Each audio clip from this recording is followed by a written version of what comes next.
ಸಖತ್ ಖಾರ ಬಣ್ಣ ಮತ್ತು ರುಚಿ ಆಚಿ ಚಿಲ್ಲಿ ಪೌಡರ್. ಸಿದ್ದರಾಮಯ್ಯರಂತ ನಾಯಕರು ಇರುವಾಗ ದೇಶದ ಒಳಗೆ ಇಂತಹ ಪರಿಸ್ಥಿತಿಯನ್ನ ನಾವು ಎದುರಿಸಲೇಬೇಕು ಅಂತ ಪ್ರತಾಪ್ ಸಿಂಹ ಅವರು ರಿಯಾಕ್ಟ್ ಮಾಡಿದ್ದಾರೆ.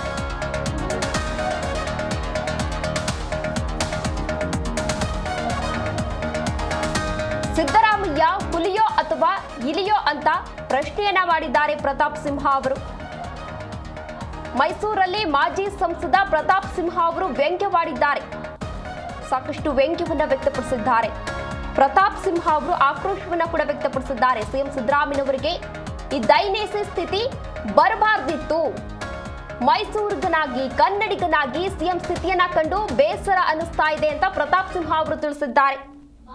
ಸಾಕಷ್ಟು ವಿಚಾರಗಳನ್ನ ಇದೀಗ ಪ್ರತಾಪ್ ಸಿಂಹ ಅವರು ಇಲ್ಲಿ ಪ್ರಸ್ತಾಪವನ್ನ ಮಾಡಿದ್ದಾರೆ. ಒಬ್ಬ ಮೈಸೂರಿಗನಾಗಿ ಒಬ್ಬ ಕನ್ನಡಿಗನಾಗಿ ನಮ್ಮ ರಾಜ್ಯದಲ್ಲಿ 138 ಶಾಸಕರನ್ನು ಹೊಂದಿ ಸರ್ಕಾರ ನಡೆಸುತ್ತಿರುವ ಸರ್ಕಾರದ ಚುಕ್ಕಾಣಿ ಹಿಡಿದಿರುವಂತಹ ಮುಖ್ಯಮಂತ್ರಿ ಸಿದ್ದರಾಮಯ್ಯನವರಿಗೆ ಇಂಥ ದೈನೇಶಿ ಪರಿಸ್ಥಿತಿ ಬಂದಿದೆಯಲ್ಲ ಅಂತ ನನಗೆ ವೈಯಕ್ತಿಕವಾಗಿ ನಾನು BJPಯವನಾಗಿದ್ದರೆ ಬೇಸರ ಆಗ್ತಿದೆ.